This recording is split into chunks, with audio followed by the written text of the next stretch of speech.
Get mantra and meditation MP3s at JasonGallant.ca. Someone just asked me about how spiritual practices or spiritual work equates to success in life and achieving things or overcoming certain obstacles and so forth.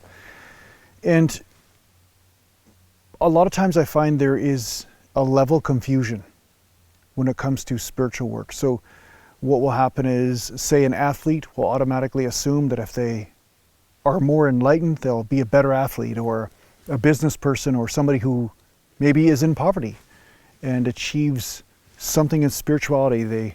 They have this goal in mind where if they become more spiritual or more masterful, that they'll automatically be better when it comes down to physical abundance or prosperity.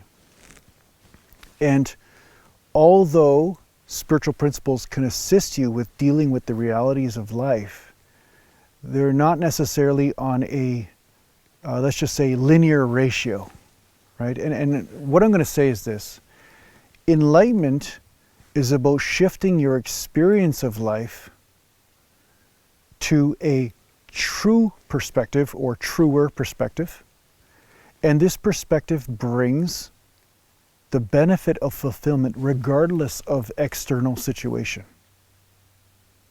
Right? You see it with the great sages. Some of them were in extreme poverty. Some of them had health issues that were absolutely overwhelming.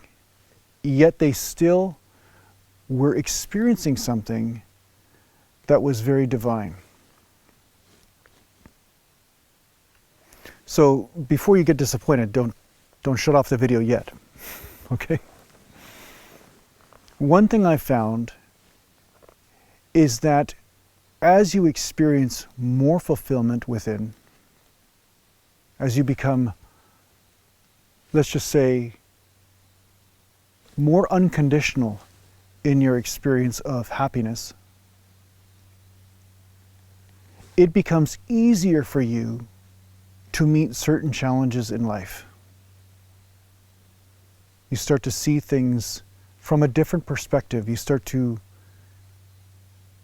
overcome the previous limitations of the previous ego. And you start to be able to see with clarity rather than through the veils of suffering. And this assists you with achieving certain things or acquiring certain tools in order to overcome certain scenarios. But your motive for life is different. Perhaps a lot of the goals from the previous ego are no longer there because they were driven by suffering. So before you make assumptions about what will or won't happen, it's best for you to become as free as possible through your spiritual practice, and then of course deal with life's realities as you go along. As one sage told me, it's like chopping wood and carrying water. It's still the same old life thing going on, right? You know, the lawn still has to be cut, and you still have to go to work, and you still have to live. But what is happening is that your experience of all of these things is elevating as you apply your spiritual practice. No matter which practice it is. I mean, there are many different paths, but the spiritual practice elevates your experience and changes who is experiencing. Once you're no longer experiencing from ego and mind a divine experience that continually evolves, reveals itself to you.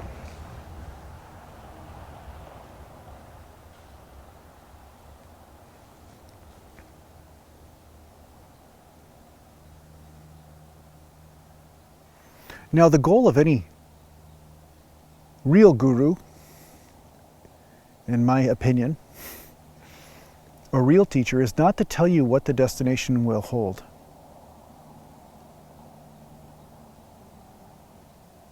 Because depending on where you're coming from,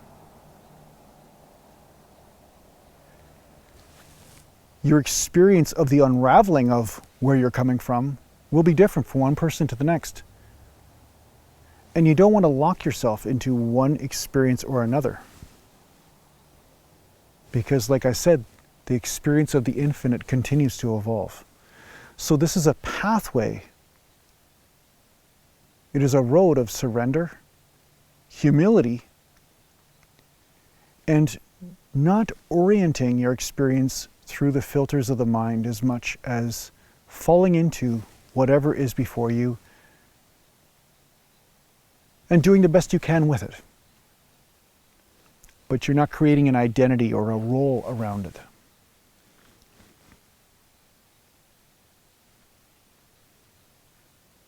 It's just like when you eat breakfast in the morning, you don't say, I'm the breakfast eater. You don't walk around all day, I'm the breakfast eater, right? But that's what people do with many things in their life. Their job or their role in the family, or they tell this story to themselves, almost like this narrator inside that continually echoes whatever role seems to be happening at the time, right? I am this person or I am that person. It's almost like this resume that's constantly on loop inside your mind. Let go of that. You don't have to create a story in order to be whatever you naturally are. And there is a powerful experience that goes with that surrender when you just let go of that and just be here and dance with life.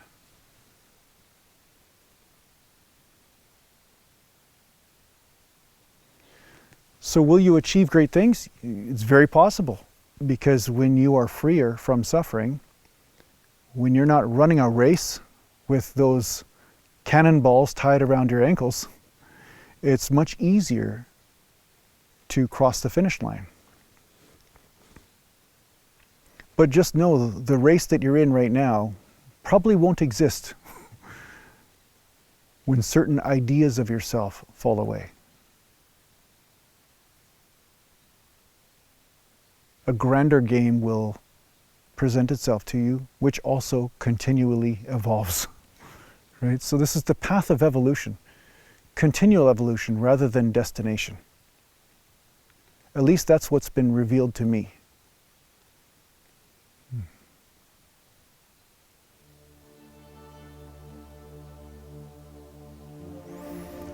So I hope this helps you on your spiritual journey.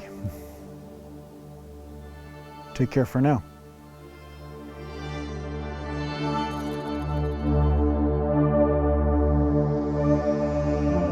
Are you interested in working with a spiritual teacher in a formal setting? Well, perhaps the Wisdom Life School is for you. If you're interested in checking out what the Wisdom Life School is all about, just go to aratima.com.